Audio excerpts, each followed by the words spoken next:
ശ്രീകൃഷ്ണ. ഇനി നമുക്ക് 6ാമത്തെ ശ്ലോകം നോക്കാം.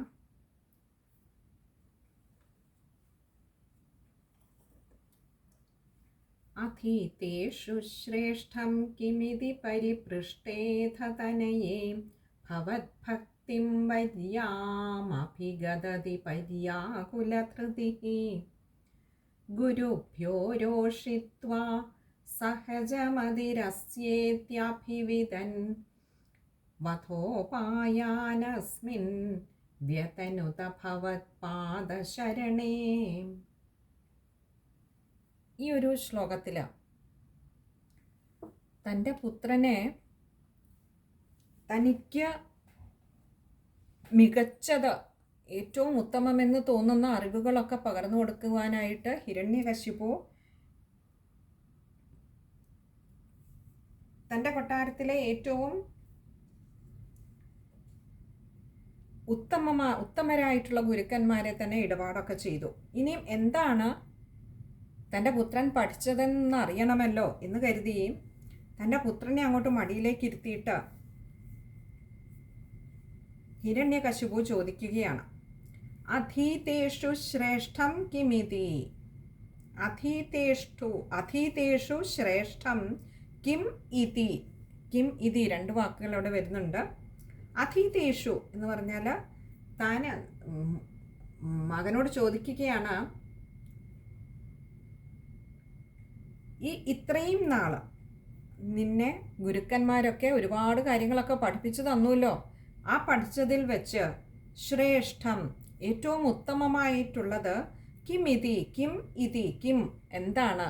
നീ ഇത്രയും നാളും പഠിച്ചതിൽ വെച്ച് ഏറ്റവും ശ്രേഷ്ഠമായിട്ടുള്ള, നിന്റെ ഗുരുക്കന്മാർ നിന്നെ പഠിപ്പിച്ചവയിൽ വെച്ച് ഏറ്റവും ശ്രേഷ്ഠമായിട്ടുള്ളത് എന്താണ്? ഇതി എന്ന പരിപൃഷ്ടേഥ തനയെ. പരിപൃഷ്ടേ അഥ, ഇങ്ങനെ രണ്ട് വാക്കുകൾ ചേരുന്നതാണ് പരിപൃഷ്ടേഥ. പരിപൃഷ്ടേ എന്ന് പറഞ്ഞാൽ ചോദിച്ചു. തൻ്റെ പുത്രനെ മടിയിൽ വിളിച്ചിരുത്തിയിട്ട് ആ ഉണ്ണിയോട് ചോദിച്ചു, ഉണ്ണി, നീ ഇത്രയും നാളും പഠിച്ചവയിൽ വെച്ച് ഏറ്റവും ശ്രേഷ്ഠമായിട്ടുള്ളത് എന്താണ്? അഥ, അപ്പോൾ തനയെ. തനയെ എന്ന് പറഞ്ഞാൽ ആ തൻ്റെ പുത്രൻ, മകൻ, ഭവൽ ഭക്തിം വര്യാമഭിഗദതി പര്യാകുലധൃതി. ഭവത് ഭക്തിം, ഭഗവാനിലുള്ള ഭക്തിയാണ് വര്യാമഭിഗദതി പര്യാകുലധൃതി. വര്യാം എന്ന് പറഞ്ഞാൽ ഏറ്റവും ഉത്തമമായിട്ടുള്ളത്. അപ്പോൾ താൻ പഠിച്ചതിൽ വെച്ച് ഏറ്റവും ഉത്തമമായിട്ടുള്ള കാര്യം എന്താണെന്ന് വെച്ചാൽ ഭഗവാനെ അവിടുന്നിലുള്ള ഭക്തിയാണ് ഏറ്റവും ഉത്തമമെന്ന് അഭിഗദതി. വര്യാം അഭിഗദതി എന്നുള്ളത് വര്യാം അഭിഗദതി, രണ്ട് വാക്കുകളുണ്ട് അവിടെ. അഭിഗദതി എന്ന് പറഞ്ഞാൽ അച്ഛനോട് പറഞ്ഞു, തൻ്റെ മടിയിലെടുത്തിരുത്തി ഭക്തപ്രഹ്ലാദനെ അങ്ങോട്ട് ലാളിച്ചുകൊണ്ട് ചോദിച്ചതായിരുന്നു, നീ ഇത്ര നാളും പഠിച്ചതിൽ ഏറ്റവും ഉത്തമമായിട്ടുള്ളത് എന്താണ് ഉണ്ണി? അച്ഛനൊന്ന് പറഞ്ഞു തരൂ, അച്ഛൻ കേൾക്കട്ടെ എന്ന് പറഞ്ഞപ്പോൾ പറഞ്ഞു, ഭഗവാനെ അവിടുന്നിലുള്ള ഭക്തി ഒന്ന് മാത്രമാണ് അച്ഛാ. ഇത്ര നാളും എന്നെ ഗുരുക്കന്മാർ പലതും പഠിപ്പിച്ചുവെങ്കിലും ഞാൻ മനസ്സിലാക്കിയത് ഏറ്റവും ഉത്തമമായിട്ടുള്ളത് ആ ഭഗവത്പാദങ്ങളിലുള്ള ഭക്തി ഒന്ന് മാത്രമാണച്ച എന്ന് ഹിരണ്യകശിപുവിനോട് പ്രഹ്ലാദൻ പറഞ്ഞു. പര്യാകുലധൃതിഹി എന്ന് പറഞ്ഞാൽ ആ ഹിരണ്യകശിപുവിനപ്പോൾ താൻ എത്ര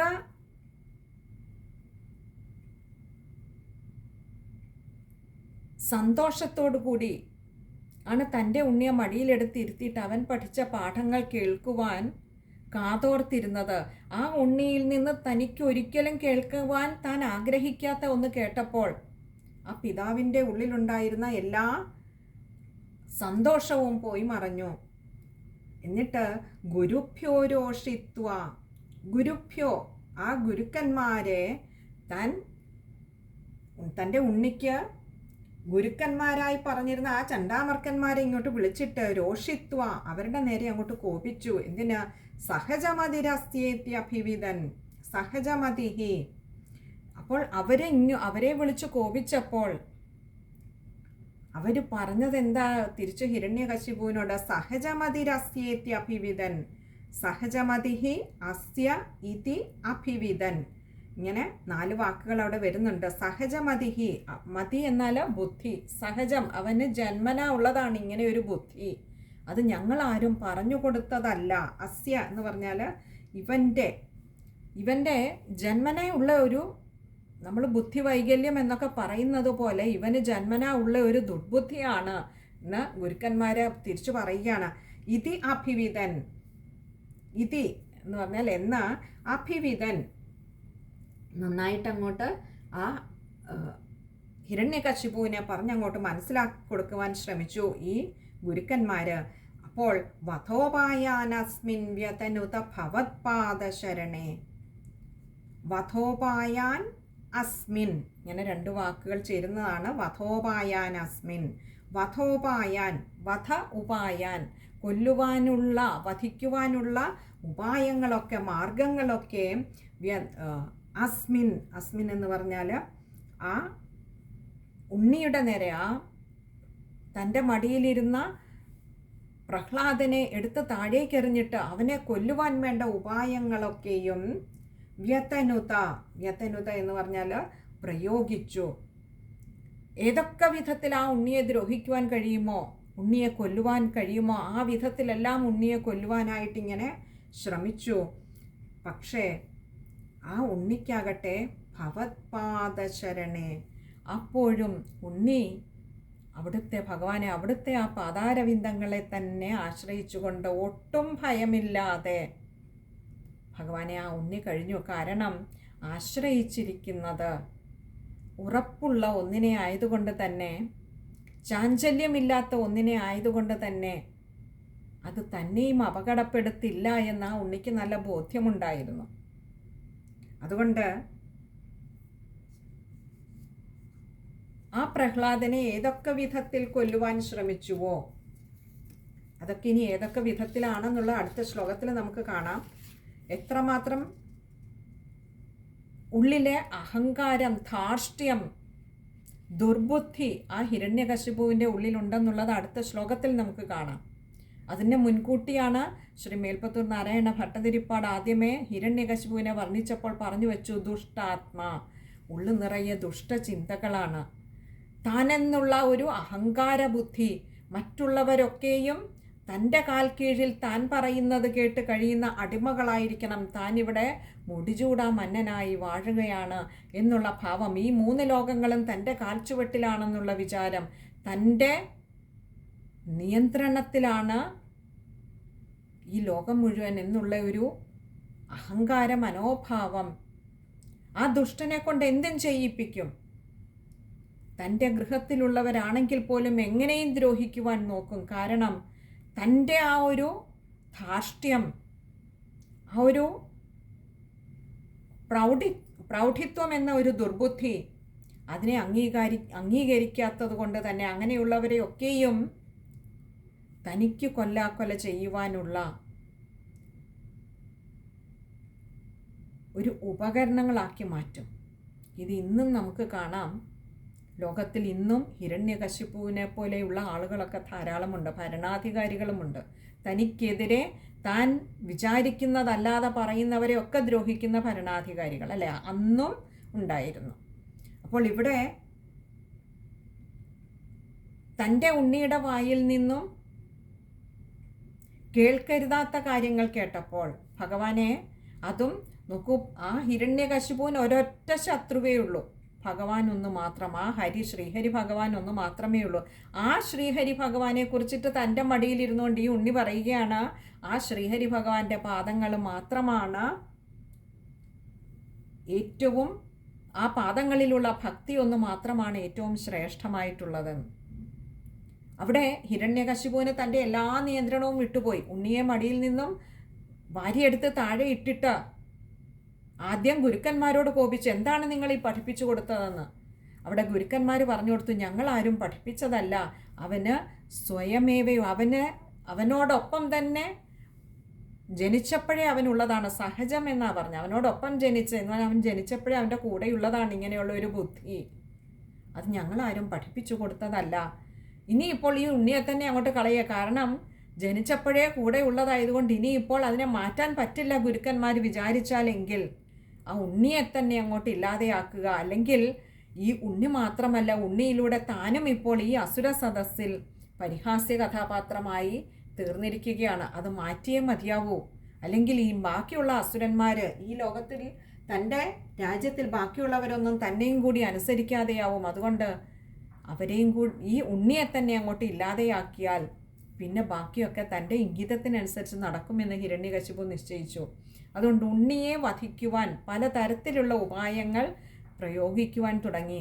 ഉണ്ണിക്കാവട്ടെ യാതൊരു ചലനവുമില്ല, യാതൊരു ഭയവുമില്ല. ഉണ്ണി കരുതിയത് ജാതകർമ്മ സംസ്കാരം പോലെ നമുക്ക് 16 ഷോഡശ സംസ്കാരങ്ങൾ ഉള്ളവയിൽ അതുപോലെ ഓരോന്നോരോന്നാണ് ഇതും എന്നൊരു പക്ഷേ ഉണ്ണി ധരിച്ചിട്ടുണ്ടാവാം.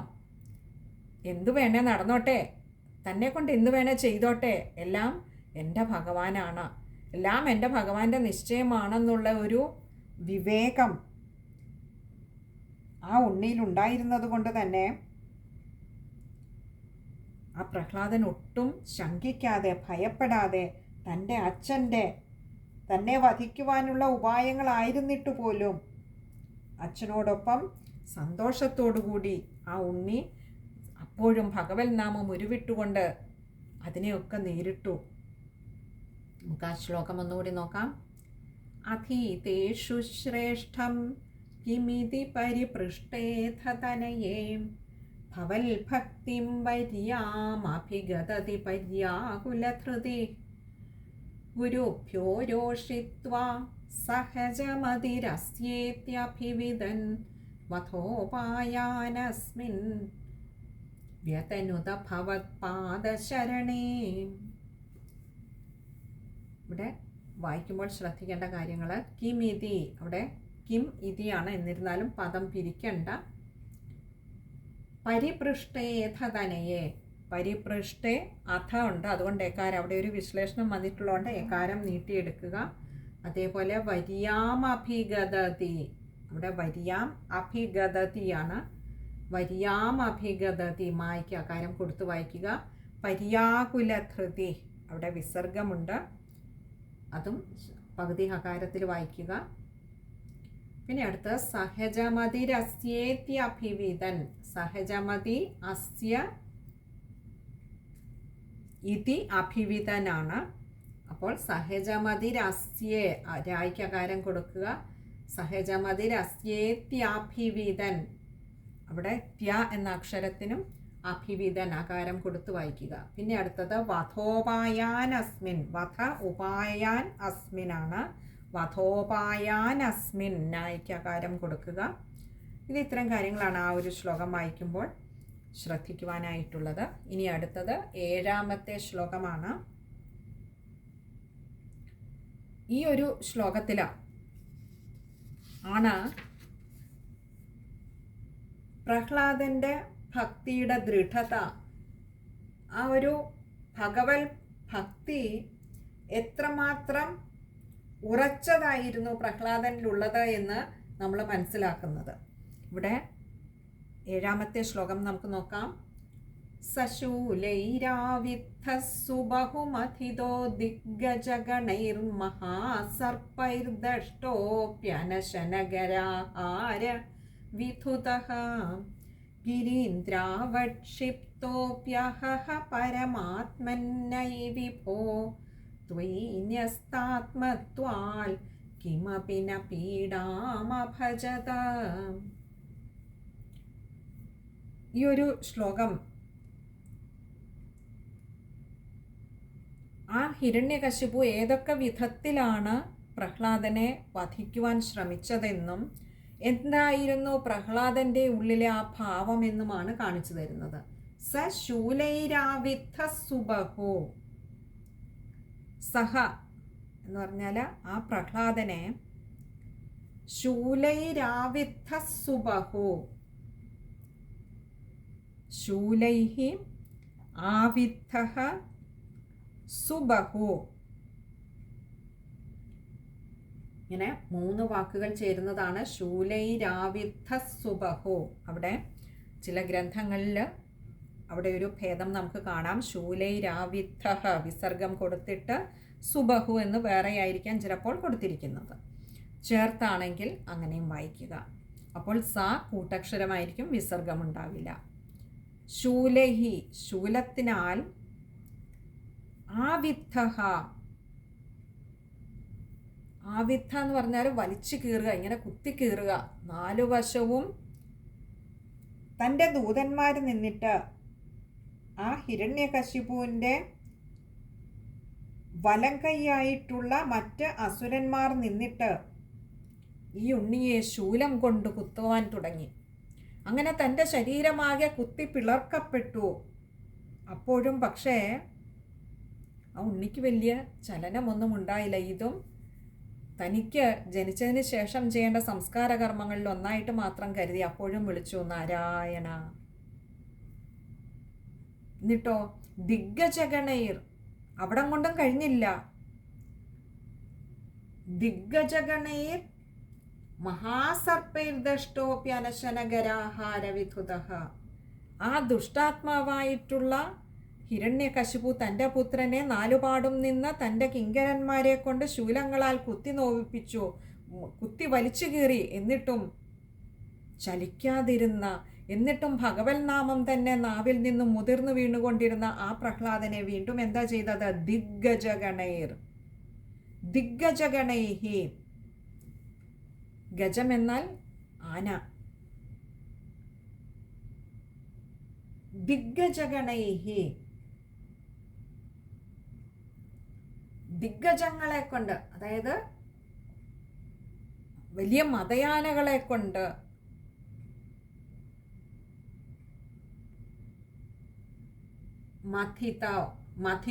മഥിതോ ദിഗ്ഗജഗണൈർ. മഥിത അങ്ങോട്ട് ചവിട്ടി അരയ്ക്കാൻ ശ്രമിച്ചു. പക്ഷെ അപ്പോഴും പ്രഹ്ലാദനിൽ അതൊന്നും ഏൽക്കുന്നതേ ഉണ്ടായിരുന്നില്ല, യേശുന്നതേ ഉണ്ടായിരുന്നില്ല. അപ്പോഴും നാരായണ നാമം ജപിച്ചുകൊണ്ട് ആനയുടെ കാൽക്കീഴിൽ യാതൊരു പരിഭവവും കൂടാതെ, യാതൊരു പരിഭ്രമവും കൂടാതെ ആ ഉണ്ണി അങ്ങനെ കടന്നു. ഒടുവിൽ ആനകൾക്ക് കാല് വേദനിച്ചിട്ടോ അറിയില്ല, കാല് കഴിച്ചിട്ടോ അറിയില്ല. ആനകൾ പിന്മാറി. പ്രഹ്ലാദൻ ഒരു കുഴപ്പവും കൂടാതെ അവിടെ നിന്ന് എഴുന്നേറ്റ് വരികയും ചെയ്തു. പിന്നെയും അവിടെ കൊണ്ടും നിന്നില്ല. എന്ത് ചെയ്തിട്ടും ഈ ഉണ്ണിക്കെന്തേ കാര്യമായ പരിക്കൊന്നും ഏൽക്കുന്നില്ല, മരിക്കുന്നില്ല എന്ന് കണ്ടപ്പോൾ മഹാസർപ്പൈർദഷ്ടോപ്യനശനഗരാഹാരവിധുതഃ. മഹാസർപ്പൈർദഷ്ടഃ, മഹാസർപ്പഹി വലിയ ഘോരമായിട്ടുള്ള സർപ്പങ്ങളാൽ, ദഷ്ടഃ കടുപ്പിച്ചു.